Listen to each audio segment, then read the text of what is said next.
सभी को नमस्कार, गुड इवनिंग। मैं वीरेंद्र कुमार अपनी क्लास में आप सभी का स्वागत करता हूं। उम्मीद है आप अच्छे से होंगे, अपनी पढ़ाई ठीक प्रकार से चला रहे होंगे। मेहनत से पढ़ोगे, अच्छे मार्क्स आएंगे, कैरियर बनेगा, आगे अच्छे कॉलेज में एडमिशन होगा। मेहनत ही एक ऐसा रास्ता है जो हमें आगे बढ़ा सकता है और इसका कोई अल्टरनेट नहीं है। चलिए आज हम क्लास शुरू करते हैं। मुद्रा और बैंकिंग पार्ट सेकंड। एक पार्ट हम पहले पढ़ चुके हैं। मुद्रा और बैंकिंग में हमने क्या क्या पहले पढ़ा, इसके बारे में थोड़ा सा रिवाइज कर लेते हैं। चलिए शुरू करते हैं। सबसे पहले हमने इसमें मुद्रा और बैंकिंग चैप्टर में सिलेबस की बात करी थी पिछले लेक्चर में, और सिलेबस के साथ साथ फिर हमने मुद्रा की परिभाषा पढ़ी। मुद्रा किसे कहते हैं, मुद्रा के रूप पढ़े। एक रूप था आदेश मुद्रा, जो सरकार के आदेश से जारी होती है। दूसरा रूप था न्यास मुद्रा, जो प्राप्तकर्ता और अदाकर्ता के बीच में विश्वास पर आधारित होती है। तीसरी पढ़ी पूर्णकाय मुद्रा, अर्थात जिसका मौद्रिक मूल्य और वस्तु मूल्य दोनों समान होते हैं, जैसे सिक्के हैं। चौथा हमने पढ़ा साख मुद्रा, वह जिसका मौद्रिक मूल्य वस्तु मूल्य से अधिक होता है, जैसे हमारे नोट हैं, है ना, 500 रुपये, 100 रुपये। मुद्रा की पूर्ति की परिभाषा पढ़ी। मुद्रा की पूर्ति की माप का सूत्र भी हमने पढ़ा था। ये जनता के पास करेंसी प्लस वाणिज्यिक बैंकों के पास मांग जमा प्लस रिजर्व बैंक के पास अन्य जमा है। मांग जमा क्या होती है, इसके बारे में पढ़ा। वाणिज्यिक बैंकों के बारे में हमने डिटेल पढ़ी। वाणिज्यिक बैंक की परिभाषा देखी हमने ये। इसके बाद वाणिज्यिक बैंक के दो मुख्य कार्य, जमा स्वीकार करना और ऋण देना, ये दोनों कार्यों के बारे में हमने डिटेल में पढ़ा था। जमा भी दो तरह की, चेक जमा और गैर चेक जमा। इसके साथ साथ हमने वाणिज्यिक बैंकों में मुद्रा का सृजन, जो इम्पोर्टेंट टॉपिक है, वाणिज्यिक बैंकों द्वारा मुद्रा का सृजन, इसके बारे में डिटेल में अध्ययन किया, समझा। मुद्रा सृजन किसे कहते हैं, यह प्रक्रिया कैसे चलती है, दो मान्यताएं पढ़ी थी इसकी। इस प्रक्रिया को हमने LRR, लीगल रिजर्व रेशो क्या होता है, ये भी हमने पढ़ा था। इसके साथ साथ हमने बैंकों का मुद्रा सृजन की थ्योरी डिटेल में पढ़ी, बल्कि दो बार पढ़ी। एक बार LRR 20% है, तो ये केस था। इसकी हमने टेबल भी समझी थी, ये वाली, कि टेबल कैसे बनेगी। और फिर हमने साख गुणांक या मुद्रा गुणांक, क्रेडिट मल्टीप्लायर के बारे में पढ़ा। इसका फॉर्मूला देखा, ये वाला फॉर्मूला। इस फॉर्मूले के साथ साथ हमने इसको पेपर में आ जाए कि साख गुणांक क्या होता है, एक उदाहरण की सहायता से साख गुणांक द्वारा बैंक, व्यावसायिक बैंक मुद्रा का सृजन कैसे करते हैं, तो वो हम कैसे लिखेंगे पेपर में, ये भी हमने समझा था। ये सारी कहानी यहाँ तक की हमने समझी थी। इसके बाद हम बात शुरू करेंगे आज इस लेक्चर में, जो मुद्रा और बैंकिंग का सेकंड लेक्चर है। इस लेक्चर में हम बात करेंगे सेंट्रल बैंक, केंद्रीय बैंक, जो भारत में रिजर्व बैंक ऑफ इंडिया के नाम से है। अमेरिका में सेंट्रल बैंक के नाम से ही है। ये ध्यान रखना, ये सेंट्रल बैंक ऑफ इंडिया नहीं है। सेंट्रल बैंक ऑफ इंडिया व्यावसायिक बैंक है भारत में। ये सेंट्रल बैंक, हमारे देश का central bank reserve bank of India है, जिसको हम शॉर्ट में RBI कहते हैं। क्या होता है, इसके बारे में पढ़ना शुरू करते हैं। केंद्रीय बैंक एक शीर्ष संस्था है, बैंकिंग में सबसे टॉप पे जो है, जो देश के समस्त बैंकिंग और मौद्रिक ढांचे को नियंत्रित करती है। सभी बैंकों का नियंत्रण यही करता है, अभी कार्यों में हम पढ़ेंगे। नियंत्रित, नियमित, रेगुलराइज्ड और संचालित करता है। भारत का reserve bank, reserve bank of India, RBI, reserve bank of India, इसकी स्थापना 1 अप्रैल 1935 को हुई थी। किसकी? रिजर्व बैंक ऑफ इंडिया की। अब इसमें हम जो सिलेबस में हमें दिए गए हैं, पिछले लेक्चर में हमने डिस्कस भी किया था, केंद्रीय बैंक के कार्य की बात करेंगे कि कौन कौन से कार्य केंद्रीय बैंक करता है। पहला कार्य नोट जारी करना, बैंक ऑफ इश्यूइंग नोट्स। मैंने आपको बताया था मुद्रा और नोट में फ़र्क होता है। मुद्रा हमारी कौन सी है? रुपया, जिस पे 1 रुपये के नोट पे साइन किसके होते हैं, सिग्नेचर किसके होते हैं? वित्त सचिव के।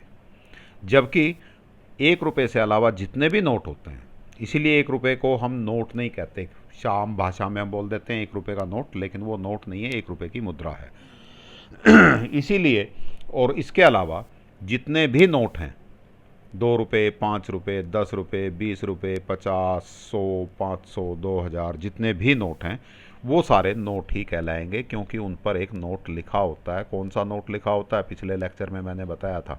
मैं धारक को 500 के नोट पे लिखा होगा, मैं धारक को 500 रुपये अदा करने का वचन देता हूँ, है ना। और इन नोटों, और इस पर सिग्नेचर किसके होते हैं? 1 रुपये को छोड़ के बाकी सब नोटों पे किसके सिग्नेचर होते हैं? Governor reserve bank of India. तो ये अर्थात इन नोटों को कौन छापता है, कौन जारी करता है? Reserve bank. एक देश का केंद्रीय बैंक, जब भी केंद्रीय बैंक की बात होगी, दिमाग में एक पैरेलल इमेज बननी चाहिए आपके दिमाग में कि हम भारत में रिजर्व बैंक ऑफ इंडिया की बात कर रहे हैं। तो एक देश का केंद्रीय बैंक अर्थात भारत का रिजर्व बैंक ऑफ इंडिया की बात करें तो को नोट जारी करने का एकमात्र अधिकार प्राप्त होता है। कौन हमारे देश में नोट जारी कौन करेगा? Reserve bank of India. इससे अलावा कोई भी बैंक नोट जारी नहीं कर सकता। जारी करने का मतलब है नोट छाप नहीं सकता, दे नहीं सकता। यह केंद्रीय बैंक का करेंसी प्राधिकारी कार्य कहलाता है। करेंसी अथॉरिटी, अर्थात करेंसी का, मुद्रा का की अथॉरिटी किसके पास? रिजर्व बैंक ऑफ इंडिया के पास। अतः इसे बैंक ऑफ इशू भी कहा जाता है। एक ही बैंक के पास क्यों है? क्योंकि ये शीर्ष संस्था है बैंकिंग सिस्टम में। और यदि एक ही बैंक, जैसे हमारे यहाँ रिजर्व बैंक नोट छापता है, क्या होगा? नोटों में समानता होगी। 500 का नोट आप कहीं से भी उठा लो, कोई सा भी उठा लो, सब एक जैसे नोट, जो प्रिंटिंग में एक जैसी कागज़ की क्वालिटी, नोट नकली छपने की संभावना कम होगी और बहुत सारे लाभ होंगे। कितना मुद्रा देश में, कितने नोट छपे हुए हैं, इन सब की काउंटिंग इजीली होगी। तो ये सब चीज़ें होने के कारण नोट छापने का अधिकार केवल एक बैंक को दिया गया है। कौन से बैंक को? केंद्रीय बैंक को, जिसका भारत में नाम रिजर्व बैंक ऑफ इंडिया है। दूसरा रिजर्व बैंक का काम या केंद्रीय बैंक का काम, सरकार का bank, banker to the government. जैसे आपके लिए एक व्यावसायिक बैंक कार्य करता है, आपके लिए बैंक क्या कार्य करता है? आपका पैसा जमा करता है। ज़्यादा पैसा हो तो जमा कर लेता है, कम पैसा हो तो लोन दे देता है। आपको पैसे की ज़्यादा आवश्यकता है, पैसा आपके पास इतना नहीं है तो आपको लोन देगा। यदि आपके पास पैसा ज़्यादा हो गया तो अपना एक्सिस पैसा आप जमा कर सकते हो। तो आपका संबंध जो व्यावसायिक बैंक के साथ है, बिल्कुल सरकार का वही संबंध, बिल्कुल वैसा ही संबंध रिजर्व बैंक के साथ है। केंद्रीय बैंक सरकार का बैंक एजेंट और वित्तीय परामर्श के रूप में कार्य करता है। यह सरकारी विभागों के खातों की व्यवस्था करता है, अर्थात सरकार के सारे विभागों के खाते कहाँ खुले हुए हैं? रिजर्व बैंक ऑफ इंडिया में। यह सरकार के पैसों को अपने पास जमा कर रखता है। जैसे आप अपने व्यावसायिक बैंक में रखते हो, सरकार कहाँ रखती है? रिजर्व बैंक में। और आवश्यकता पड़ने पर केंद्रीय बैंक सरकार को ऋण भी प्रदान करता है, जो मैंने आपको बताया। जैसे आपको व्यावसायिक बैंक आपकी ज़रूरत होने पर आपको लोन दे देता है, ऐसे ही कॉमर्शियल बैंक, व्यावसायिक बैंक आपको लोन देता है, वैसे ही रिजर्व बैंक सरकार को लोन दे देता है। अर्थात सरकार के पैसों को अपने पास जमा रखता है और आवश्यकता पड़ने पर सरकार को ऋण भी प्रदान करता है। तो सरकार के लिए बैंक के दोनों काम, जो बैंक के काम होते हैं, वो दोनों काम करता है। लेकिन आप इसमें खाता नहीं खोल सकते रिजर्व बैंक में। सरकार के अलावा अन्य कोई व्यक्ति खाता नहीं खोल सकता रिजर्व बैंक में। सरकार के लिए प्रतिभूतियों का क्रय विक्रय करता है। प्रतिभूतियां क्या होती हैं बेटा जी? अभी डिस्कस करते हैं। और सरकार के परामर्शदाता के रूप में यह मुद्रा बाजार को नियंत्रित करने संबंधी नीतियों का निर्माण करता है। अर्थात हमने ऊपर पढ़ा था कि मुद्रा की माप पढ़ी थी हमने कि मुद्रा की कितनी मात्रा लोगों के पास रहेगी, इसको नियंत्रित करने में की संबंधी जितनी भी नीतियां हैं वो कौन बनाता है? Reserve bank of India, Bharat में। प्रतिभूतियों की बात करें हम, प्रतिभूतियां, थोड़ा सा इसको प्रतिभूतियों वाले कॉन्सेप्ट को समझ लो। प्रतिभूतियां होती हैं, जैसे एक एग्जांपल लेते हैं हम, NSC, इसका नाम है नेशनल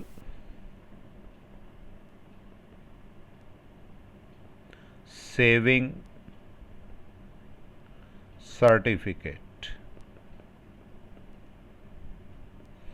एक तरह का ये कागज होता है, एक सर्टिफिकेट होता है। फॉर एग्जाम्पल, अभी मुझे करंट रेट ध्यान नहीं है, लेकिन आप समझने के लिए समझ लीजिए कि 10,000 रुपये की आप NSC खरीदें, पोस्ट ऑफिस जाओ, पोस्ट ऑफिस में उनसे कहो कि जी मुझे NSC खरीदनी है और 10,000 की खरीदनी है, तो आप उन्हें 10,000 रुपये दोगे और 10,000 रुपये में वो आपको एक कागज़ दे देंगे, एक सर्टिफिकेट दे देंगे। सर्टिफिकेट कैसा बना होगा? कागज़ का ही बना होगा। और इस सर्टिफिकेट पे लिख देंगे वो कि 6 साल बाद या 5 साल बाद, है ना, अलग अलग प्लानिंग होती हैं, 5 ईयर्स के बाद 10,000 या 16,122 रुपये आपको मिल जाएंगे। समझ आती है बात? या अभी इसको थोड़ी देर के लिए आप 16,000 ही मान लो, 16,000 रुपये आपको मिल जाएंगे। तो इसका अर्थ ये हुआ कि सरकार ने आपसे 10,000 रुपये लिए और उन 10,000 को 5 साल तक उन्होंने इस्तेमाल किया और 5 साल बाद आपको 6,000 रुपये ब्याज के रूप में सरकार आपको देगी और आपका मूलधन तो देगी वो 10,000 रुपये, टोटल आपको 16,000 रुपये मिल जाएंगे। तो ये एक तरह की होगी प्रतिभूति। समझ आई बात? इन प्रतिभूतियों को सरकार खरीदती भी है, बेचती भी है। आपसे मान लीजिए भाई ये कागज़, ये जो प्रतिभूति थी, सर्टिफिकेट था, ये आपसे खरीद लिया, तो खरीदने की स्थिति में क्या होगा? 16,000 रुपये आपकी जेब में और कागज़ किसकी जेब में? सरकार की जेब में। और यदि बेच दिया तो 10,000 रुपये किसकी जेब में? पैसे सरकार की जेब में और कागज़ आपकी जेब में। क्लियर हो गई बात? तो प्रतिभूतियों को खरीदने और बेचने का काम भी कौन करता है? Reserve bank. वो किसी के थ्रू करवाता है। जैसे मैंने एक एग्जांपल दिया आपको, और भी बहुत सारी प्रतिभूतियां होती हैं, बैंक भी खरीदते हैं, कॉमर्शियल बैंक भी खरीदते हैं प्रतिभूतियां। तो ये एक तरह से प्रतिभूतियों को खरीदने और बेचने के लिए कार्य करता है। तीसरा काम केंद्रीय बैंक या रिजर्व बैंक ऑफ इंडिया का, बैंकों का बैंक तथा पर्यवेक्षक की भूमिका। Bankers bank and supervisory role. बैंकों का बैंक, केंद्रीय बैंक का सरकार के साथ वही संबंध है जो व्यावसायिक बैंक का आपके साथ है। अर्थात सरकार की एक्सिस जमाओं को अपने पास जमा कर लेता है, ज़्यादा पैसा है तो आवश्यकता पड़ने पर लोन भी दे देता है। ऐसे ही केंद्रीय बैंक के लिए भी ये ऐसा यही काम करता है। केंद्रीय बैंक का भी इसमें खाता होता है, व्यावसायिक बैंक का भी रिजर्व बैंक में खाता होता है। जितने भी SBI, PNB, oriental bank of commerce और जितने भी बैंक हैं ये, इन सब बैंकों का उसमें खाता होता है। ये इनके पास जब पैसा ज़्यादा होता है तो रिजर्व बैंक में पैसा जमा करा देते हैं और आवश्यकता पड़ने पर रिजर्व बैंक से लोन भी ले लेते हैं। कैसे कैसे लेते हैं डिटेल में आगे पढ़ेंगे। तो केंद्रीय बैंक का देश के अन्य बैंकों के साथ वही संबंध होता है जो एक वाणिज्यिक बैंकों का अपने ग्राहकों के साथ होता है ना। वही पैसा, एक्सिस पैसा जमा करवा दो, आवश्यकता पड़ रही है तो लोन ले लो, ऋण ले लो। यह वाणिज्यिक बैंकों से जमा स्वीकार करता है तथा उन्हें ऋण प्रदान करता है। केंद्रीय बैंक वाणिज्यिक बैंकों को समाशोधन गृह की सुविधा भी प्रदान करता है। समाशोधन ग्रह क्या होता है ना बेटा। तब तक आगे बिल्कुल मत बढ़ो जब तक आपको सारे शब्द ठीक से समझ नहीं आएंगे। यदि आपको समास शोधन ग्रह समझ नहीं आ रहा तो आपको ये लाइन रटनी पड़ेगी। और कितनी लाइनें रटोगे, बहुत मोटी मोटी किताबें हैं, बहुत बड़ा सिलेबस है, तो आगे तब तक मत बढ़ो जब तक वो शब्द समझ नहीं आता। समाशोधन ग्रह क्या होता है? जैसे मान लीजिए एक आरबीआई है, सॉरी एक स्टेट बैंक ऑफ इंडिया है, एक पीएनबी है, पंजाब नेशनल बैंक है। मैंने 1,000 रुपये का चेक दिया, आपको दे दिया। आपका खाता पीएनबी में है, आपने पीएनबी में डाल दिया। पीएनबी ने क्या किया, एसबीआई ने मेरे 1,000 रुपये कम कर दिए, माइनस कर दिए।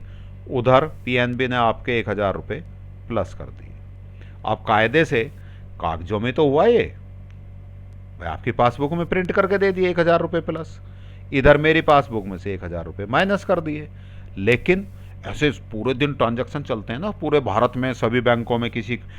अगली बार आपने किसी को 5,000 रुपये का चेक दिया तो आपके खाते में से माइनस हो गए, और उस व्यक्ति ने वो चेक डाल दिया एसबीआई में तो एसबीआई में प्लस हो गए ये 5,000 रुपये। अब भाई ये सारे बैंक रोज आपस में नोटों का लेना देना थोड़ी करते होंगे। अब भाई ये 1,000 रुपये यहाँ से माइनस हो गए, पीएनबी में प्लस हुए तो एसबीआई 1,000 रुपये इनको देगा। अगले दिन फिर पीएनबी इनको 5,000 रुपये देगा, तो ये तो सारे दिन नोट ही गिनने में रहेंगे, पूरे भारत में तो ये झंझट हो जाएगा। इसके लिए क्या करते हैं ये, इन दोनों के खाते कहाँ हैं, इन दोनों के खाते आरबीआई में है। तो आरबीआई क्या करता है कि पूरे वर्ष का 6 महीने का 2 महीने का एक निश्चित समय के बाद हिसाब किताब कर लेता है कि भाई जैसे यहाँ यदि 2 ही ट्रांजैक्शन हुई उस समय तक, तो हमने क्या किया कि भाई पीएनबी को 1,000, एसबीआई को 1,000 रुपये इसको देने थे, पीएनबी को 5,000 इसको देने थे, तो अब टोटल क्या करें और चीज़ें सब ख़त्म करो, सीधे सीधे 4,000 रुपये पीएनबी इसको दे देगा। वो भी इसके खाते में ऐड कर दिए, क्योंकि इनके खाते ऊपर होते हैं, तो एक तरह से 4,000 रुपये पीएनबी के खाते में से माइनस करके आरबीआई ने एसबीआई के खाते में डाल दिए। तो इस तरह मुद्रा को खींचे फिरने की, नोटों को एक जगह से दूसरी जगह तक ढोने का काम, गिनने का काम है ना, हिसाब किताब रखने का काम बंद हो छूट जाता है, उससे वो काम कम हो जाता है। तो इस प्रक्रिया को कि किस बैंक को कितने पैसे लेने हैं किसी से, किसी को देने हैं, वो सारे एक जगह ही हो जाएं, तो उसको हम कहते हैं समाशोधन ग्रह। आई बात समझ? चलिए आगे बढ़े। तो समाशोधन ग्रह के बाद बात करते हैं, यह चेक समाशोधन की सुविधा वही सभी बैंकों को एक ही स्थान पर दी जाती है। अंतिम ऋणदाता इंपॉर्टेंट है बेटा जी, समझिएगा। पीछे हमने पिछले लेक्चर में समझा था कि जब बैंक वाले मुद्रा का सृजन करते हैं, लोन देते हैं, मान लीजिए LRR 20% है, यही एग्जाम्पल पढ़ा था। 1,000 रुपये किसी ने जमा किए, प्रारंभिक जमा 1,000 रुपये है, बैंक क्या करेगा 200 रुपये जमा रखेगा और 800 रुपये का क्या करेगा, वो ऋण दे देगा। यही था। तो अगले दिन बैंक में कितने पैसे होंगे भाई, 200 रुपये। लोन वाला तो लोन लेके अपने घर चला गया।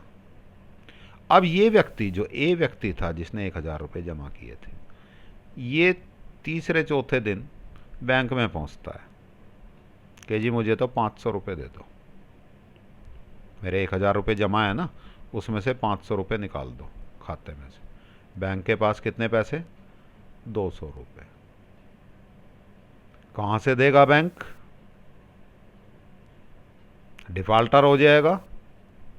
बैंक यदि ये कह दे कि मेरे पास तो पैसे नहीं हैं, तो अब तब क्या होगा, जो और लोगों ने पैसे जमा कर रहे हैं सारी दुनिया के बैंक, सारी दुनिया के देश के लोगों में ये भ्रांति फैल जाएगी कि भाई एक्स बैंक या जो भी बैंक है उस बैंक पे तो पैसा ही नहीं रहा, और सब लोग जाके अपना अपना पैसा मांगना शुरू कर देंगे, तो इतना पैसा कहाँ से लाएगा बैंक।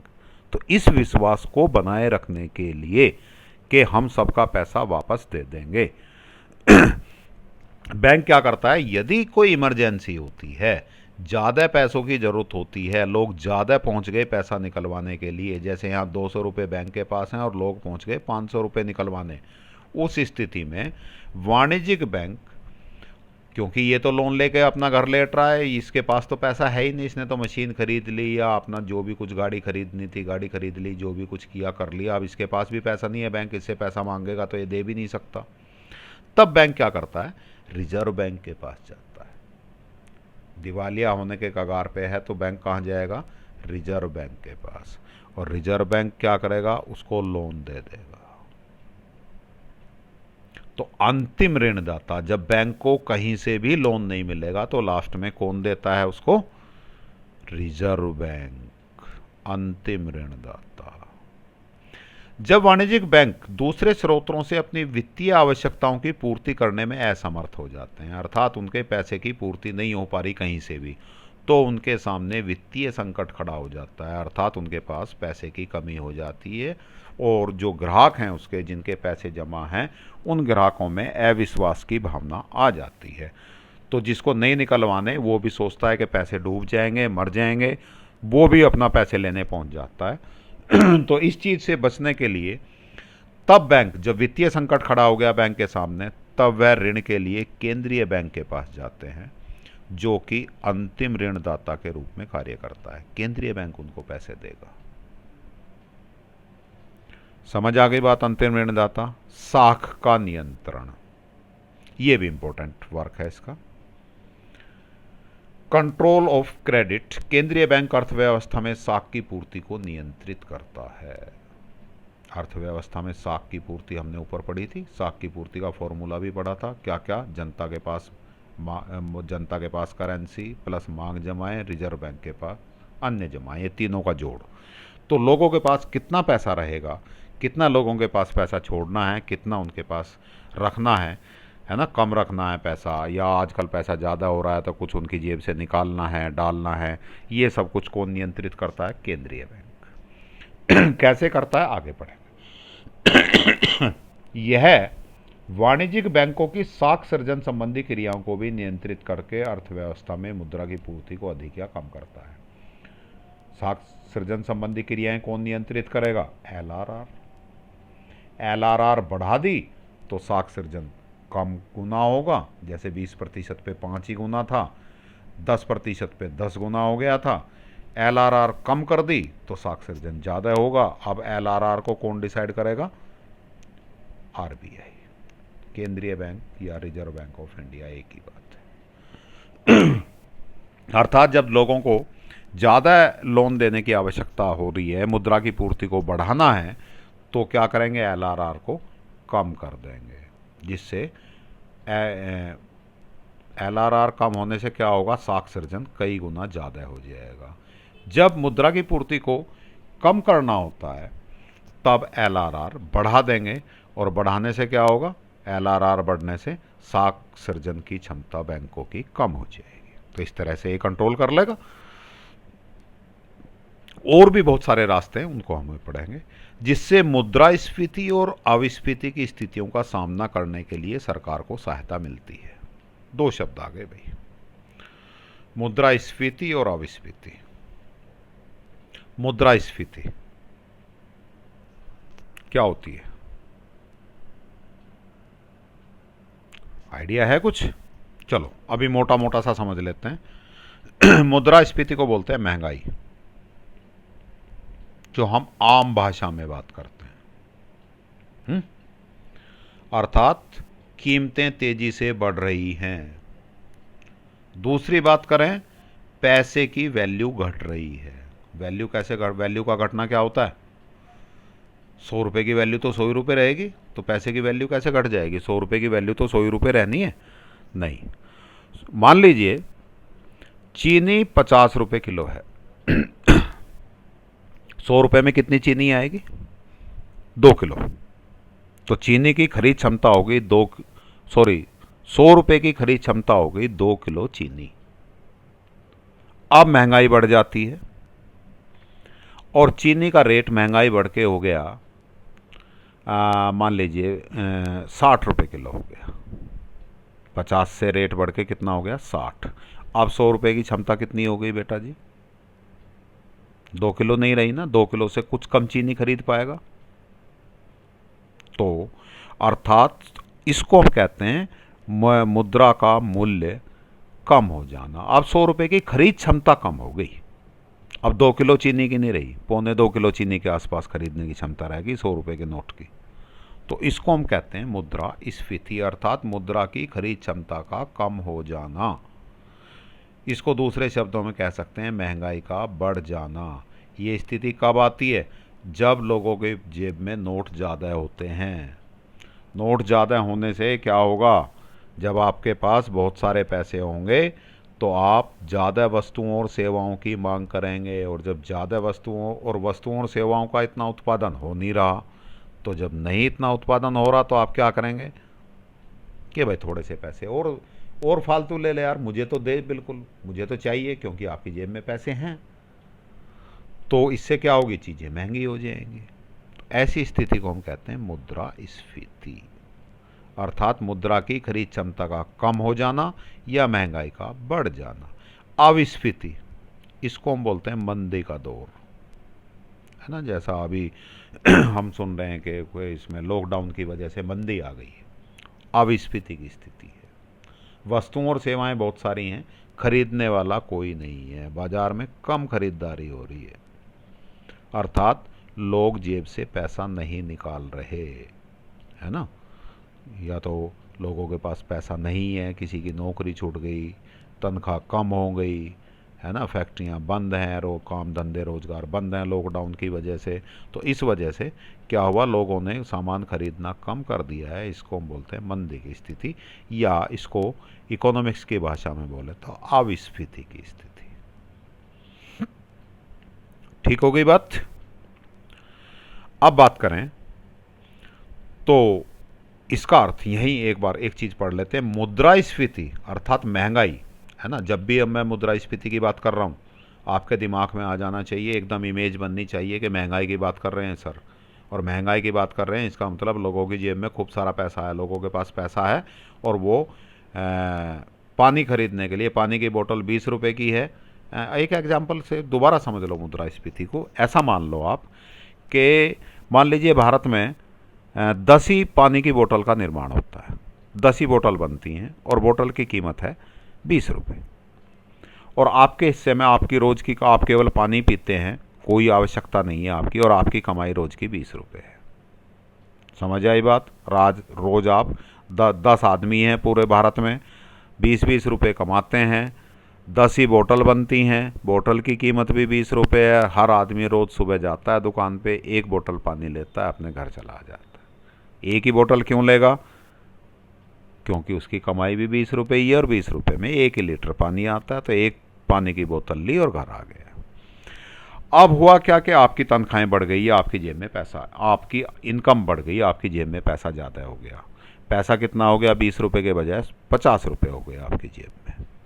आप अगले दिन बाज़ार गए, बाज़ार जाके आपने कहा कि भाई पानी की बोतल दे दो, कितने की है? दुकानदार कितने की बताएगा? 20 रुपये की है। आप कहोगे 2 बोतल दे दे यार आज तो पानी भी पियेंगे, और पानी के और बहुत सारे उपयोग हैं, खाना बनाना, बर्तन साफ़ करना, कपड़े धोना, नहाना, फर्श पे पोछा लगाना, अपनी गाड़ी धोना, स्विमिंग पूल में पानी भर के नहाना, है ना। आप और कोई उपयोग दिमाग में सोच रहे हैं, और उसको कहते हैं, क्योंकि 50 रुपये हैं, 2 लीटर तो पानी खरीद ही सकते हैं, फिर भी 10 रुपये बचेंगे, उसको कहते हैं कि भाई तू आज एक नहीं 2 बोतल पानी दे। चलो जी, वो दे देगा 40 रुपये में 2 बोतल पानी। ऐसे ही दूसरा आदमी गया, उसकी भी कमाई बढ़ के 20 रुपये से बढ़ के 50 हो गई, उसने भी क्या किया? भाई यार तू 2 बोतल दे आज पानी, वो भी 2 ले आया। अब दुकानदार के पास 2 ही ग्राहक ने पानी खरीदा, और बोतल कितनी रह गई उसके पास? 6। 2 आप ले आए, 2 दूसरा ले आया, 4 बोतल बिक गई, बोतल रह गई 6। अब उसे लग रहा है यार सुबह से जो कोई ग्राहक आ रहा है, एक के बजाय 2 बोतल मांग रहा है, और ग्राहक तो मेरे पास 10 आने, अभी तो 2 ही आए हैं, बोतल हो गई कम। अब तीसरा ग्राहक जब जाएगा, हाँ भाई पानी की बोतल कितने की है? वो क्या कहेगा? भाई आज 20 की नहीं है, आज तो 30 की है, क्योंकि उसे पता है बिक तो जानी है, आज सब लोग ज़्यादा पानी खरीद रहे हैं, 30 रुपये की है। क्या कहेगा वो? चलो यार एक काम करो, 1.5 लीटर पानी दे दो, 45 रुपये ले वो। 1.5 लीटर पानी वो ले आया। अगला ग्राहक जाएगा, उसको दुकानदार क्या कहेगा, भाई 30 की नहीं 40 की है, क्योंकि उत्पादन तो 10 ही बोतल का है, वो 10 बोतल से ज़्यादा बना ही नहीं सकता। उधर लोग मांगने वाले कितने हैं, ज़्यादा हैं। डिमांड कितनी हो गई, सबको 2-2 बोतल चाहिए, 50-50 रुपये कमा रहे हैं। डिमांड हो गई 20 की, तो कीमतें बढ़ जाएंगी। अब तब तक कीमतें बढ़ती रहेंगी जब तक बोतल 50 रुपये की ना हो जाएगी, फिर लोग एक एक लेंगे, अपना काम करेंगे।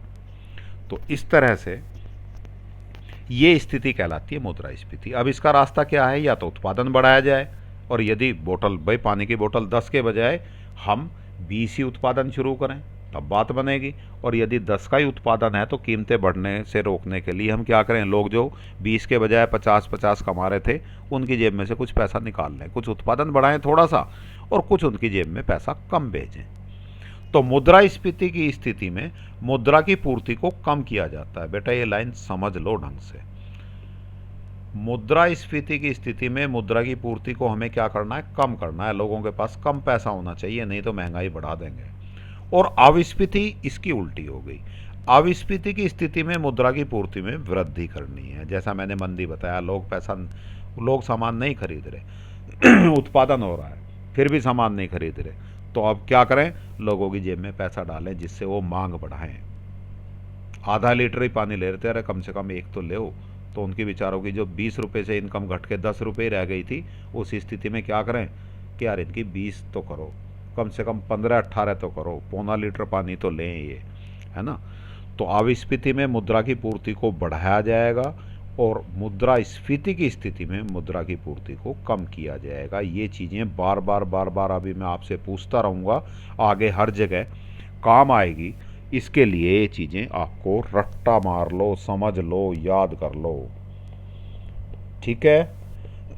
तो हमारे पास दो स्थिति याद करनी है हमें। मुद्रास्फीति की स्थिति में मुद्रा की पूर्ति को कम किया जाता है, और अविस्फीति की स्थिति में मुद्रा की पूर्ति में वृद्धि की जाती है। तभी हम अर्थव्यवस्था पर नियंत्रण रख सकते हैं। अच्छा जी, चलिए आगे चलते हैं, बात करते हैं केंद्रीय बैंक मुद्रा की पूर्ति को कैसे नियंत्रित करता है ना। जो हमने पीछे पढ़ा, मुद्रा की पूर्ति को नियंत्रित करता है, कैसे करता है ये देखते हैं अब हम। तो मुद्रा की पूर्ति को नियंत्रित करने से पहले हमें कुछ चीज़ें देखनी है, समझनी है, जो मैंने आपको बताया था कि सिलेबस से कम कर दी गई हैं, और लेकिन 3rd चैप्टर में यूनिट में जोड़ दी गई हैं। तो लेकिन हम उनको यहीं समझेंगे, तभी मुद्रा की पूर्ति को नियंत्रित करने वाला फंडा हमें ठीक से समझ आएगा। मुद्रा की पूर्ति को नियंत्रित करने वाली नीति को हम केंद्रीय बैंक की मौद्रिक नीति या साख नियंत्रण नीति कहते हैं। कौन सी नीति, monetary policy, credit control policy, मौद्रिक नीति, साख नियंत्रण नीति, ये एक ही बात है। इनको कॉमन रूप से हम कह देंगे कि रिजर्व बैंक की या केंद्रीय बैंक की मुद्रा की पूर्ति को नियंत्रित करने की नीतियां हैं। इस नीति को हम 2 भागों में बांट सकते हैं। कौन कौन से भागों में, पहला भाग मात्रात्मक उपकरण और दूसरा भाग गुणात्मक उपकरण। बहुत सारे उपकरण होते हैं, कैसे नियंत्रित करते हैं वो आगे पढ़ ही रहे हैं हम। तो उन उपकरणों को उन उपायों को हम 2 भागों में बांट लिया हमने, मात्रात्मक उपकरण और गुणात्मक उपकरण। पहले हम पढ़ेंगे मात्रात्मक उपकरण की बात। मात्रात्मक क्वांटिटेटिव इंस्ट्रूमेंट्स, इसमें 2 नीतिगत दरें, है ना, 2 दर और 2 नीतिगत अनुपात और खुले बाजार की क्रियाएं सम्मिलित हैं। देखिएगा बेटा जी, मात्रात्मक उपकरण, गुणात्मक उपकरण, इसमें क्या क्या कर दिया हमने, इसमें कर दिया 2, ये ए पार्ट था मात्रात्मक उपकरण वाला, है ना, ये बी पार्ट हो गया। 2 नीतिगत दरें, 2 नीतिगत दर। दूसरी चीज 2 नीतिगत, हैंड राइटिंग थोड़ी सी पेन से इससे ठीक नहीं आती क्योंकि फिसलता है, हमें आदत नहीं है लिखने की, इसलिए हो सकता है कम समझ आए। 2 नीतिगत अनुपात। तीसरा खुले बाजार की क्रियाएं। खुले बाजार की क्रियाएं, ये तीन चीजें हो गई किसमें? मात्रात्मक उपकरण में। इस दो नीतिगत दरों में भी दोनों दर कौन कौन सी? बैंक दर और रेपो दर। कौन कौन सी? बैंक दर, दूसरी रेपो दर। क्या क्या होती हैं यही हम पढ़ेंगे अभी। दो नीतिगत अनुपात कौन कौन से बेटा? अभी ये भी पढ़ेंगे हम, CRR और SLR। इनके पूरे नाम और सारी डिटेल पढ़ेंगे। फिलहाल मैं एक मैप बना के हम थोड़ा सा इसको माइंड मैप बना लेते हैं। CRR LRR, दो नीतिगत अनुपात ये हो गए खुले बाजार की क्रियाएं। अब बात करें गुणात्मक उपकरण की, तो गुणात्मक उपकरण भी अलग अलग हैं। कौन कौन से हैं अभी बात करेंगे। गुणात्मक उपकरण को भी चलो अभी लिख लेते हैं। गुणात्मक उपकरण में सीमांत आवश्यकता पहला, दूसरा साख की राशनिंग, तीसरा नैतिक प्रभाव। तीन गुणात्मक में हो गए। चलिए माइंड मैप बनाने के लिए पहले यही कर लेते हैं। सीमांत आवश्यकता, साख की राशनिंग और तीसरा नैतिक प्रभाव। अर्थात जितने भी उपकरण हैं उनको यदि हम दो भागों में बांट लेते हैं। दो भाग कौन कौन से? मात्रात्मक उपकरण। मात्रात्मक उपकरण में क्या क्या चीज़ें आ गई? तीन भागों में मात्रात्मक उपकरण भी तीन भागों में बट गए। दो नीतिगत दर, दो नीतिगत अनुपात, खुले बाजार की क्रियाएं। दो नीतिगत दर भी दो भागों में बट गई, बैंक दर, रेपो दर। दो नीतिगत अनुपात भी दो भागों में बांटती है, CRR LRR। खुले बाजार की क्रियाएं एक ही है। इधर गुणात्मक उपकरण की हम बात करें, गुणात्मक उपकरण को बांटें तो हम दो भागों में बांट सकते हैं। कौन कौन से? सीमांत आवश्यकता, साख की राशनिंग, नैतिक प्रभाव। सॉरी, तीन भागों में बांट सकते हैं इसको। ठीक है, अर्थात हमें कितनी चीज़ें पढ़नी है हम कुल मिला के? बैंक दर, रेपो दर दो, तीसरा CRR, चौथा LRR, पांचवा खुले बाजार की क्रियाएं, पांच ये और तीन ये, 8 चीज़ें पढ़नी है हमें। ऐसा ही है। चलिए तो हम अब शुरू करते हैं मात्रात्मक उपकरण, जिसके तीन भाग हमने अभी बात करी। तो पहला भाग, दो नीतिगत दरें। पहली बैंक दर। क्या होती है बैंक दर? बैंक दर, इनकी सबकी परिभाषाएं आपको आनी चाहिए और इसको समझना है। बैंक दर वह दर है जिस पर देश का केंद्रीय बैंक वाणिज्यिक बैंकों को कोषों की कमी होने पर दीर्घकालीन उधार के रूप में मुद्रा उधार देता है। जब ऊपर हमने पढ़ा था कि कॉमर्शियल बैंकों को जब पैसे की ज़रूरत होती है तो कहाँ से लेते हैं वो? हमें पैसे की ज़रूरत है तो कॉमर्शियल बैंक से पैसा लेते हैं, और कॉमर्शियल बैंक को पैसे की ज़रूरत पड़ गई तो वो लेता है रिजर्व बैंक से। और रिजर्व बैंक से लंबे समय के लिए यदि पैसा उधार लेना है तो जिस रेट पर 8%, 7%, 5%, जिस रेट पर रिजर्व बैंक से वो पैसा उधार लेंगे, या रिजर्व बैंक जिस दर पर दीर्घकाल के लिए व्यावसायिक बैंकों को पैसा देता है, मुद्रा उधार देता है, वो कहलाती है बैंक दर। Is it clear? रेपो दर दूसरी नीतिगत दरों में, यह वह दर है जिस पर केंद्रीय बैंक व्यापारिक बैंकों को कोषों की कमी होने पर अल्पकाल के लिए ऋण देता है। बिल्कुल बैंक दर की तरह ही है, बस केवल समय का फर्क है। ये किसके लिए? अल्पकाल के लिए, ये दीर्घकाल के लिए। बाकी सारी परिभाषा सेम है। यदि थोड़े समय के लिए लोन लेना है तो जिस रेट पे कॉमर्शियल बैंक को, व्यावसायिक बैंकों को रिजर्व बैंक से लोन मिलेगा वो कहलाएगा रेपो दर। एक और होती है केवल समझने के लिए, रिवर्स रेपो दर। ये तो दोनों दर कौन सी हो गई बेटा? जब बैंक के पास पैसा नहीं है और उसको रिजर्व बैंक से पैसा लेना है।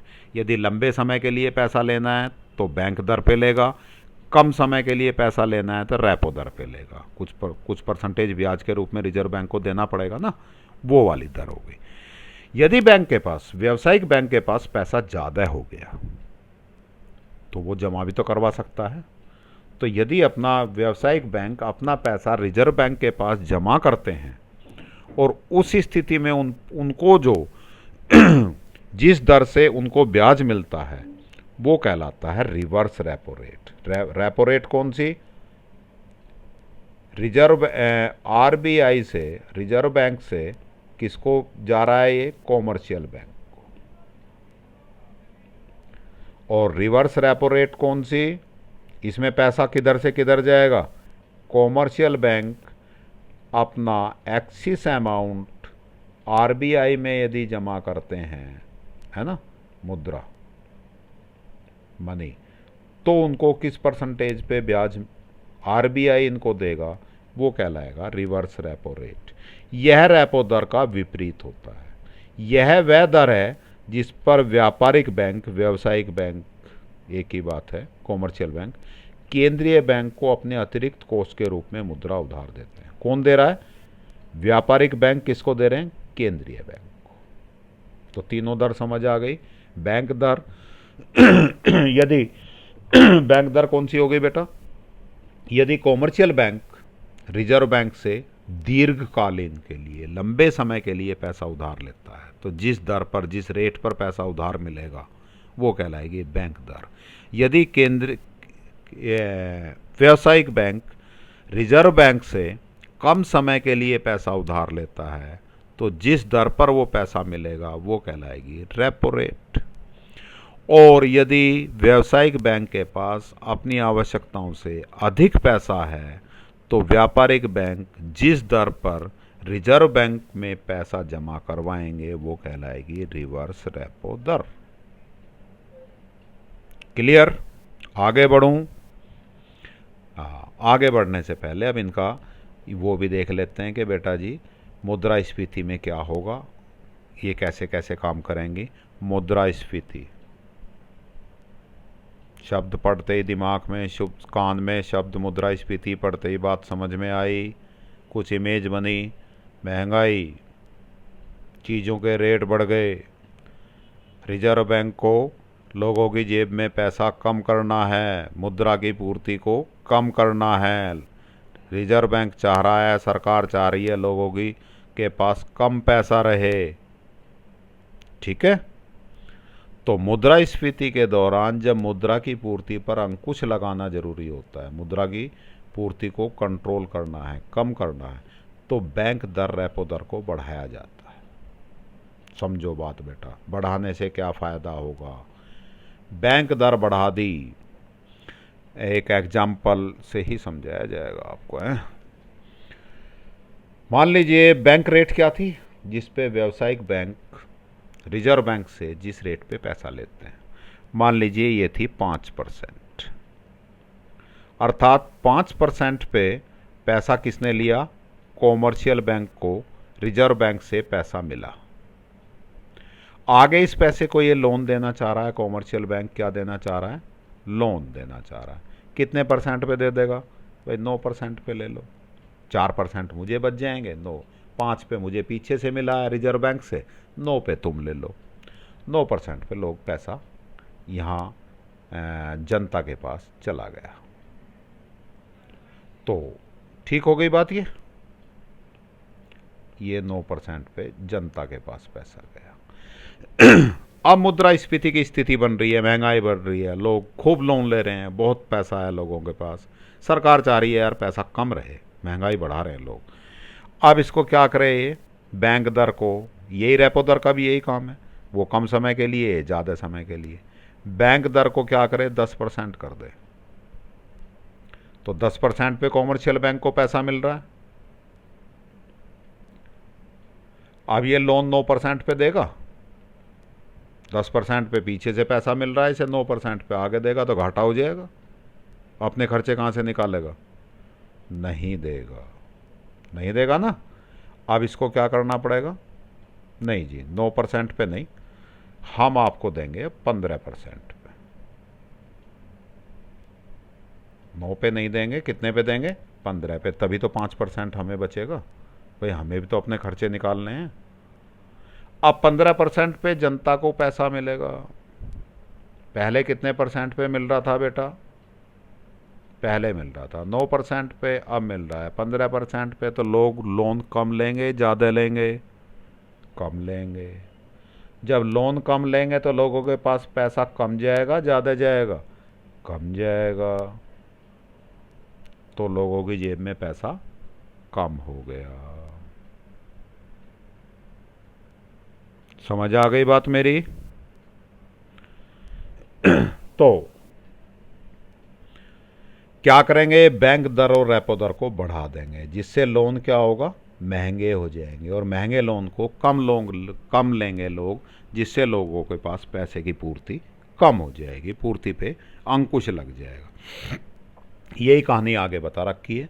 बैंक दर तथा रेपो दर में वृद्धि वाणिज्यिक बैंकों को अपने नगद कोषों के निर्माण, साख निर्माण के लिए निरुत्साहित करती है ना? ज़्यादा पैसा नहीं देना आप, या अपने पास ही पैसा रखना है भाई बैंक को। यदि अब हमें बहुत ज़्यादा पैसा नहीं बांट देना, कुछ पैसा अपने पास भी रखना है। क्यों क्यों रखना है अपने पास? कि यदि हमें ज़रूरत पड़ी और हमने हमारे अपने पैसे से काम नहीं चला और हमें रिजर्व बैंक से लोन लेना पड़ा, रिजर्व बैंक से पैसा लेना पड़ा, तो पहले 9% पे मिल जाता था, अब तो 15% पे मिलेगा। महंगा पड़ेगा भाई हमें तो, इसलिए अपने पैसे से ही काम चलाओ। इनके बढ़ने से साख निर्माण की क्षमता घट जाती है। अर्थात जब ज़्यादा पैसा अपने पास रखेंगे तो कम ही लोन दे पाएंगे, तो मुद्रा का सृजन कम होगा, साख निर्माण कम होगी, जिससे मुद्रा की पूर्ति में गिरावट आ जाती है। बैंक दर, रेपो दर के बढ़ने से ब्याज की बाजार दर भी बढ़ जाती है, जो मैंने बताई कि अब कितने पे देगा वो? 15% पे, जिसके कारण साख की मांग कम हो जाएगी। जब लोन महंगे हो जाएंगे तो लोग कम लेंगे। इसके विपरीत, इसका उल्टा चलो, ये कौन सी स्थिति थी? मुद्रास्फीति। अविस्फीति की स्थिति क्या होगी भाई? अविस्फीति सुनते ही फिर आपके दिमाग में बात बननी चाहिए मंदी। लोगों की जेब में पैसा नहीं है, सरकार चाह रही है लोगों की जेब में पैसा डाला जाए। बैंक दर और रेपो दर को क्या कर दें? घटा दें। घटा देने से क्या होगा? इसका उल्टा, पहले 10% चल रहा था, ये था जनता कम लोन ले रही थी, क्या करें? रिजर्व बैंक क्या करे? 10% से अपनी बैंक दर और रेपो दर 5% कर दी, तो जो पहले लोन 15% मिल रहा था, बैंक कितने पे देने लगेंगे? 9% पे ही। तो जनता ज़्यादा ज़्यादा लेगी अब। देन इसको हम एक टेबल की फॉर्म में पढ़ सकते हैं। बैंक दर, रेपो दर में वृद्धि कर दी, किसी स्थिति में होगी ये? मुद्रास्फीति की स्थिति में, है ना? अविस्फीति में नहीं, अविस्फीति में इसका उल्टा होगा। बैंक दर और रेपो दर में वृद्धि करने से क्या होगा? ब्याज की बाजार दर में वृद्धि हो जाएगी, 9% से 15% हो गई। निवेशकर्ताओं तथा परिवारों द्वारा साख की मांग में कमी, लोन कम मांगेंगे। जब लोन कम मांगेंगे, पैसा कम होगा, उपभोग व्यय तथा निवेश व्यय में गिरावट आ जाएगी। मोटरसाइकिल लेनी थी, 9% का रेट चल रहा था, आपके पापा ने सोची मोटरसाइकिल तो ले ही लेते हैं, लेकिन 10 दिन बाद बैंक में गए, प्रोग्राम बनाकर बैंक वाले ने कह दिया 15% का लोन लगेगा जी, 15% का ब्याज लगेगा लोन पर। आपके पापा ने प्रोग्राम कैंसिल कर दिया, भाई ब्याज, बहुत ब्याज बैठ जाएगा, मुझे नहीं लेनी मोटरसाइकिल, जब सस्ता भी लोन होगा तब ले लेंगे, अभी टाल दो 6 महीने के लिए। तो आपके उपभोग व्यय और निवेश व्यय में कैसी आ गई? कमी आ गई, मोटरसाइकिल नहीं खरीदी। समग्र मांग में कमी, कुल कुल मिलाकर देश में मांग है, आपके पापा जैसे और लोग भी मोटरसाइकिल, कार नहीं खरीदेंगे, तो कुल मांग में कमी आ जाएगी, बैंक द्वारा पूर्ति में कमी। इस प्रकार मुद्रा स्थिति नहीं बेटा, स्फीति है। मुद्रा, ये क्या शब्द है? मुद्रा स्फीति। कहाँ गया कहाँ गया? ये वाला मुद्रा स्फीति। अरे चलो लिख ही देता हूँ।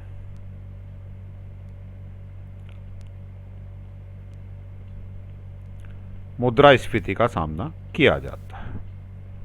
चलिए जी, ये पहली होगी दो नीतिगत दरें। अब बात करें दो नीतिगत अनुपात। पहला अनुपात नगद आरक्षित अनुपात CRR, कैश रिजर्व रेशो। इससे अभिप्राय वाणिज्यिक बैंकों को कुल जमाओं के उस अनुपात से है जो रिजर्व बैंक के पास नगद कोषों के रूप में अवश्य रखते हैं। आपने जितना प्रारंभिक जमा के रूप में पैसा दिया है, जो हमने अभी ऊपर पढ़ा था LRR, लीगल रिजर्व रेशो, वो उसमें से कुछ पैसा बैंक अपनी तिजोरी में रखते हैं जिसको वॉल्ट कैश बोलते हैं, कुछ पैसा गारंटी के रूप में रिजर्व बैंक में जमा कराना होता है। तो रिजर्व बैंक में जितना पैसा जमा कराना होता है उसको बोलते हैं कैश रिजर्व रेशो। कि बैंक के पास कुल जितना मांग जमा के रूप में पैसा आया है उसमें से कुछ अनुपात जो उसको रिजर्व बैंक के पास नगद कोषों के रूप में रखते हैं। साख गुणांक वही LRR CRR एक ही बात है। तो जितना ज़्यादा होगा CRR बढ़ा देंगे। तो CRR बढ़ाने का मतलब क्या हो गया, मान लीजिए 1000 रुपये था, हम कहते हैं कि जी आपको CRR रिजर्व बैंक के पास आपको 10% पैसा रखना है। कितना पैसा रखेगा? 100 रुपये। और मान लीजिए 10% ही वो अपने पास रखता है बैंक। 100 रुपये यहाँ रखे, कितना लोन दे पाएगा? 800 रुपये का। दूसरी स्थिति में 1000 रुपये जमा हुए, CRR मान लीजिए ये वाली हमने कह दी 5%, और आपने रिजर्व रेशो भी 5%, तो कितना लोन दे पाएगा? 900 रुपये का, क्योंकि ये टोटल 10% हो गया। तो ज़्यादा लोन दे पाएगा इस स्थिति में।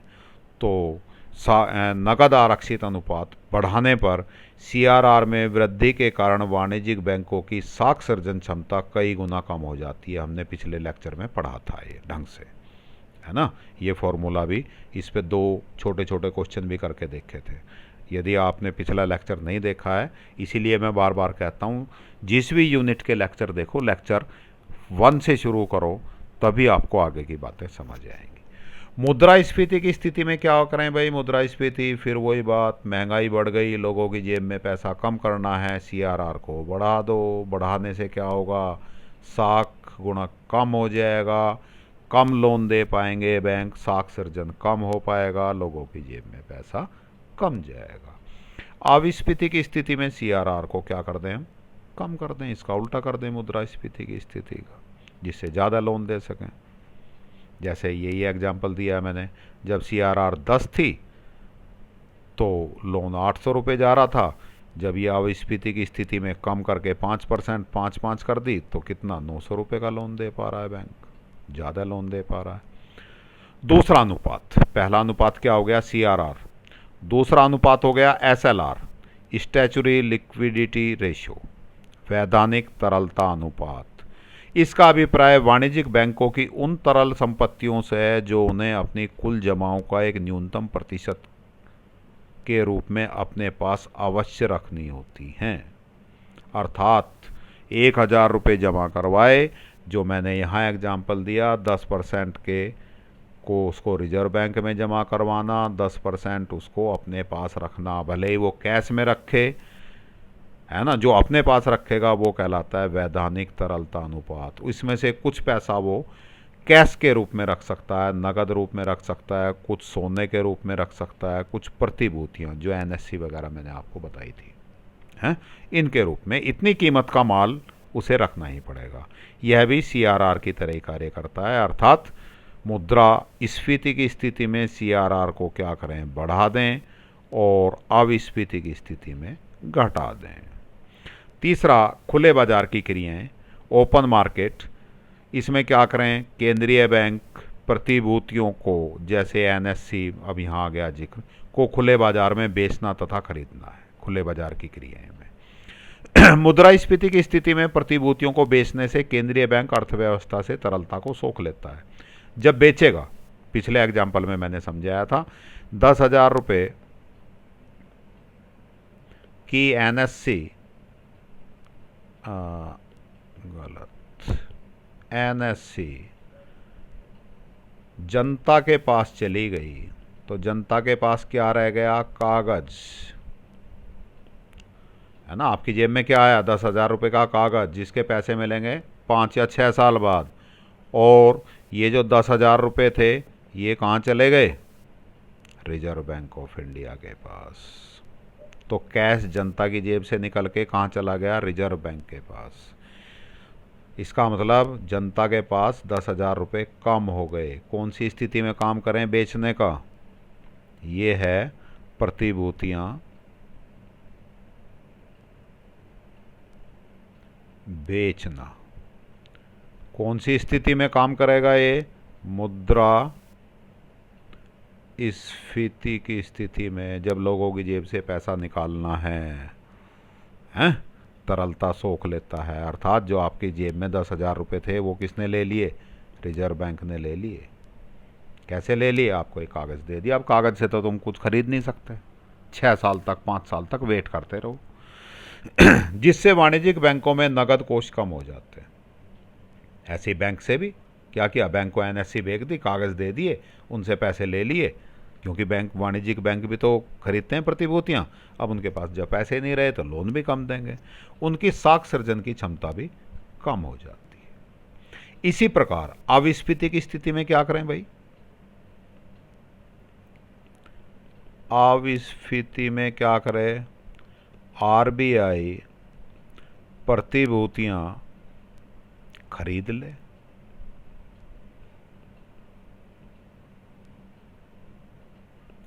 इससे क्या होगा, आरबीआई के पास पहली स्थिति में कितने थे, 10,000 रुपये थे।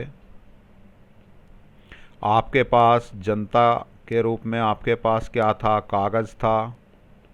अब सरकार ने क्या किया, भाई बेच दे इस कागज़ को, ये जनता भी हो गई और बैंक भी हो गए हैं। सरकार ने क्या कहा, अगर भाई हम खरीद रहे हैं कागज़ रिजर्व बैंक के पास, 10,000 रुपये जनता और बैंक के पास।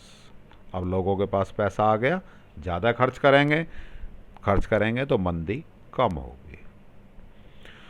तो अविस्फीति की स्थिति में क्या करें, प्रतिभूतियों को रिजर्व बैंक खरीदेगा, जिससे अर्थव्यवस्था में तरलता का मतलब है कैश फ्लो, कैश पैसा छोड़ेगा। वो 10,000 रुपये आपके पास चले गए ना। तो ये हो गया उनके उपकरणों का फर्स्ट पार्ट, मात्रात्मक उपकरण। सेकंड पार्ट में भी 3 पार्ट हैं, गुणात्मक उपकरण। गुणात्मक उपकरण में पहला उपकरण सीमांत आवश्यकता। सीमांत आवश्यकता क्या होती है, बेटा जी थोड़ा सा लेक्चर लंबा होगा, लेकिन हम सोच रहे हैं आज ही ख़त्म कर दें। तो थोड़ा सा सीमांत आवश्यकता, लेकिन हम टाइम तो लगेगा बेटा समझना, तो बिना समझे हम आगे किसी भी कीमत पे नहीं बढ़ेंगे। इससे अभिप्राय बैंक द्वारा दिए गए ऋण तथा जमानत वाली वस्तु के वर्तमान मूल्य के अंतर से है। इस चीज़ को आप समझ लीजिए। जैसे आपके पापा कोई प्रॉपर्टी खरीदते हैं, कोई फ्लैट, कोई प्लॉट खरीदते हैं 10 लाख का, ठीक हो गए 10 लाख, 10 लाख का वो प्लॉट है या फ्लैट है, प्रॉपर्टी है। आपके पापा के पास जनता या एक्स पर्सन है, उसके पास 2 लाख रुपए है, ठीक है। वो बैंक के पास जाते हैं, वो कहते हैं कि भाई मुझे 8 लाख का लोन दे दो। कितना लोन चाहिए ना, 8 लाख का। टोटल 10 लाख रुपए हो जाएंगे, ये उस फ्लैट के मालिक को देंगे, फ्लैट खरीद लेंगे। इस 8 लाख के लोन से लोन को किस्तों में चुकाते रहेंगे। एक सामान्य सा प्रोसेस है, समझ आती है। अब बैंक वाले क्या करते हैं, ये जो अंतर है, आपके कागज़ बैंक वाले क्या करेगा, अपने पास रख लेंगे।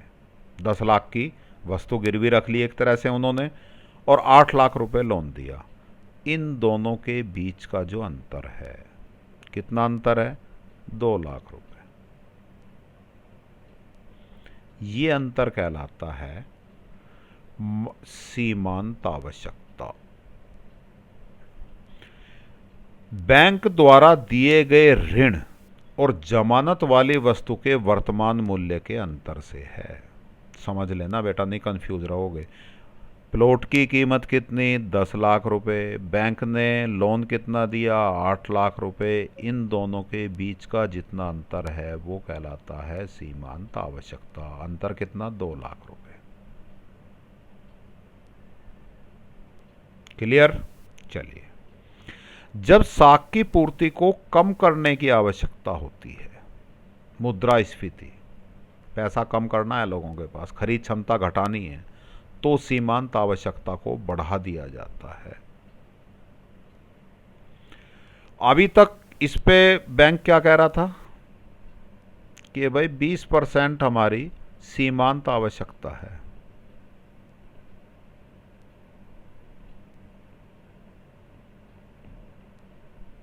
ना। 10 लाख का 20% कितना, 2 लाख रुपए। कि भाई 2 लाख रुपए फालतू की प्रॉपर्टी चाहिए हमें, या जितने की प्रॉपर्टी है उससे 20% कम लोन देंगे। अब मुद्रास्फीति में क्या किया बैंक ने, मुद्रास्फीति की स्थिति में बैंक ने क्या किया, सीमांत आवश्यकता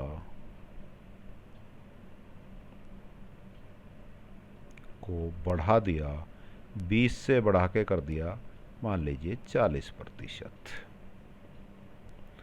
अब बैंक 10 लाख की चीज पे कितना लोन देगा बेटा, कितना, सीमांत आवश्यकता अंतर, कितना लोन दे पाएगा, 6 लाख का देगा। क्योंकि 40% अर्थात 4 लाख रुपए कम देगा वो। ऐसा ही हुआ, सीमांत आवश्यकता बढ़ते ही 20% से पहले 2 लाख रुपए की थी, अब 4 लाख की हो गई, तो अर्थात 4 लाख रुपए कम देगा। इन दोनों का अंतर कितना चाहिए अब बैंक को, 4 लाख रुपए। अब ये जो एक्स व्यक्ति था, इसकी जेब में कितने रुपए थे, 2 लाख रुपए। अब बैंक से लोन कितना मिल रहा है, 6 लाख रुपए। कितने पैसे हुए, 8 लाख रुपए। प्लॉट खरीद पाएगा, नहीं खरीदेगा। कब खरीदेगा, जब इसकी जेब में 4 लाख रुपए होंगे। अब 2 लाख से काम नहीं चलने वाला। कुछ लोग जो 2-2 लाख रुपए लिए बैठे थे, उन लोगों को फ्लैट नहीं मिलेगा, वो नहीं खरीद सकते। जो लोग 4 लाख रुपए ले रहे थे वो कम ही लोग होंगे, वही लोग खरीद सकते हैं। अर्थात बाजार में फ्लैट की मांग कैसी हो जाएगी, कम हो जाएगी। 2 लाख वाले मार्केट से बाहर, केवल 4 लाख वाले आओ। 3 लाख वाले जो 3 लाख रुपए जेब में ले रहा था वो भी बाहर। तो मुद्रास्फीति की स्थिति में वस्तु की मांग कम करने के लिए सीमांत आवश्यकता क्या कर दें, बढ़ा दें। यदि एग्जाम्पल समझ नहीं आया हो तो रिवाइंड करके दोबारा से बैक करके वीडियो दोबारा देख लेना, ये 10-5 मिनट का। लेकिन इस चीज़ को समझ लेना, इसको घुमा फिरा के क्वेश्चन पेपर में पूछा जाता है और वहाँ बच्चे उल्टा लिख देते हैं अक्सर। मुद्रास्फीति में सीमांत आवश्यकता को कम करना लिख देंगे, या एग्जाम्पल ठीक से समझा नहीं पाएंगे, गड़बड़ कर देते हैं। चलिए जी, सेकंड इज साख की राशनिंग। साख की राशनिंग क्या होती है, इसके अंतर्गत केंद्रीय बैंक विभिन्न व्यावसायिक क्रियाओं के लिए व्यावसायिक बैंकों का साख कोटा निर्धारित कर देते हैं। कोटा निर्धारित कर दिया। मान लीजिए प्रॉपर्टी में मंदी चल रही है, गाड़ियों में बहुत डिमांड हो रही है, ऐसा भी तो हो सकता है कि भाई प्रॉपर्टी फ्लैट तो कोई खरीद नहीं रहा और गाड़ियों की मांग इतनी हो रही है, इतनी बन भी नहीं रही, गाड़ियाँ महंगी होती जा रही हैं और प्रॉपर्टी में सस्ता होता जा रहा है। तो सरकार क्या करेगी, नहीं जी, आप किसी रिजर्व बैंक क्या करेगा, व्यावसायिक बैंक को कहेगा कि आप अपना 20 जितना लोन दोगे उसका 20% से ज़्यादा लोन गाड़ियों में नहीं दोगे। या तो ऐसे कह देगा, या फिर ये कह देगा रिजर्व बैंक कि आप जितना लोन दोगे उसका 40% कम से कम 40% आपको फ्लैट के लिए ही देना है, प्रॉपर्टी खरीदने के लिए ही देना है, और कहीं नहीं दोगे।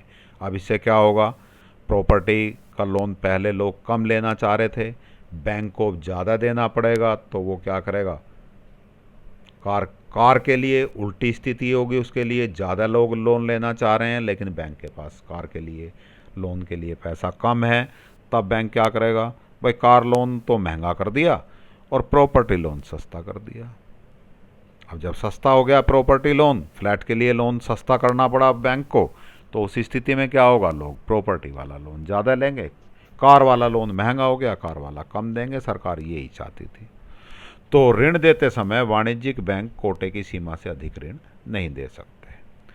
चलिए जी, लास्ट एंड फाइनल, नैतिक प्रभाव के मुद्रास्फीति के समय केंद्रीय बैंक वाणिज्यिक बैंकों को ऋणों को कम देने के लिए कहते हैं, सलाह देते हैं, यार कम दो अभी लोन थोड़े से, यार लोगों के पास बहुत पैसा आ रहा है।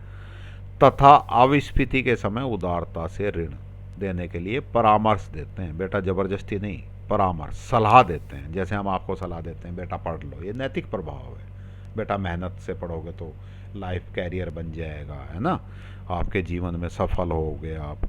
तो ये नैतिक प्रभाव होते हैं। तो मुद्रास्फीति में कम पैसा जाना है, इसलिए बैंक कहता है मुद्रास्फीति की स्थिति में भाई पैसा कम बांटो, लोन कम दो। और अविस्फीति की स्थिति में बैंक, रिजर्व बैंक के कॉमर्शियल बैंकों को क्या कहेगा, भाई उदारता से, यार किसी के कागज एक आध कम भी है तो भी दे दो लोन, दो यार लोन, ज़्यादा से ज़्यादा दो, लोगों के पास पैसा नहीं है। क्लियर? देन इन सारी चीज़ों को एक बार हम एक टेबल की हेल्प से भी कर लेते हैं। केंद्रीय बैंक द्वारा साख नियंत्रण के उपकरण, बैंक दर, मुद्रास्फीति में क्या करें हैं, वहाँ से मैच कर लेना। आप अपना दिमाग लगा के सोच सोच के ज़्यादा कर दें, क्यों ज़्यादा कर दें ये जवाब आप खुद सोचना, नहीं आए तो पीछे समझना, फिर भी नहीं आए मुझे पूछ लेना। अविस्फीति में क्या करें, कम। मुद्रास्फीति में जो कर रहे हैं उससे अविस्फीति में उल्टा होगा, ज़्यादा कर दें। रेपो दर क्या करें, मुद्रास्फीति में ज़्यादा कर दें, एक याद कर लो, दूसरा उसका उल्टा अपने आप हो जाएगा। रिवर्स रेपो दर ज़्यादा कर दें। ये तीनों किसके थे, दो बैंक दरों में। SLR, दो नीतिगत अनुपात, CRR SLR दोनों को बढ़ा दें। खुले बाजार की क्रियाएं, प्रतिभूतियों को बेच दें, ऊपर समझाया है, यहाँ खरीद लें। तो ये सारे कौन से हो गए, मात्रात्मक उपकरण हैं। दो उपकरण पढ़े थे हमने अभी, मात्रात्मक उपकरण यही हो गए। दो नीतिगत दर में बैंक दर, रेपो दर, और इसी के साथ रिवर्स रेपो दर भी बात कर ली। दो नीतिगत अनुपात, CRR SLR, और खुले बाजार की क्रियाएं, ये सब कौन से हो गए, मात्रात्मक उपकरण। और ये तीन क्या हो गए, गुणात्मक उपकरण। देखते हैं गुणात्मक उपकरण भी अब। ये वाले तीन कौन से, गुणात्मक उपकरण। क्या करें, सीमांत आवश्यकता मुद्रास्फीति की स्थिति में बढ़ा दें, अविस्फीति की स्थिति में कम कर दें। साख की राशनिंग कुछ विशेष ये कर दें कि इतना कोटा तो हमें आपको, जिसमें मंदी है, जिसमें हम ज़्यादा लोन देना चाहते हैं, उस क्षेत्र में उसका कोटा निर्धारित कर दें कि कम से कम इतना तो लोन आपको, इतने % लोन देना ही पड़ेगा। या किसी क्षेत्र में महंगाई चल रही है तो उसका निर्धारित कर दें कि इससे ज़्यादा लोन आप नहीं दे सकते। नैतिक प्रभाव, बैंकों से कहते हैं भाई ऋण कम दो, और अविस्फीति की स्थिति में ऋण अधिक दो। चलिए समझ आ गया होगा। ये अभ्यास प्रश्न है, अभ्यास प्रश्न करने की कोशिश कीजिएगा, इसी में ही मिल जाएंगे सारे काम। जैसे वाणिज्यिक बैंकों के मुख्य कार्य कौन कौन से हैं, इससे पहले वाले लेक्चर में समझाए थे। मांग जमा स्वीकार करना, ऋण देना, है ना। मौद्रिक नीति के मुख्य उपकरण कौन कौन से हैं, जो अभी डिस्कस किए थे, मात्रात्मक उपकरण, गुणात्मक उपकरण। मात्रात्मक उपकरण में ये सारी चीज़ें आ जाएंगी, है ना, यही आएंगे ना। और गुणात्मक उपकरण में ये चीज़ें आएंगी। वाणिज्यिक बैंकों द्वारा मुद्रा सृजन की प्रक्रियाएं, इससे पहले वाले उसमें पूरी डिटेल में और रिटिन में दे रखी। अंतिम ऋणदाता की भूमिका लिखा हुआ है, सरकार का बैंकर है, गवर्नमेंट बैंकर, ये सारे। खुले बाजार की क्रियाओं का अर्थ मैंने अभी समझाया। मार्जिन आवश्यकता ये भी समझाया था। मुद्रा की पूर्ति की अवधारणा और इसके घटक, अवधारणा, मुद्रा की पूर्ति की परिभाषा, और घटक कौन कौन से, जनता के पास करेंसी, बैंक, जनता की व्यावसायिक कॉमर्शियल बैंक्स में मांग जमाएं, और रिजर्व बैंक के पास अन्य जमाएं। मांग जमा क्या होती है, ये भी डिटेल परिभाषा लिखी हुई है। ठीक है, तो ये क्वेश्चन करिएगा। इस चैप्टर को एक बार और ध्यान से पढ़िएगा, अपनी NCERT की बुक्स पढ़िएगा। चलिए, हैप्पी लर्निंग, आपका दिन शुभ हो। आपने मेरी बातें सुनी, इसके लिए बहुत बहुत धन्यवाद। Thank you.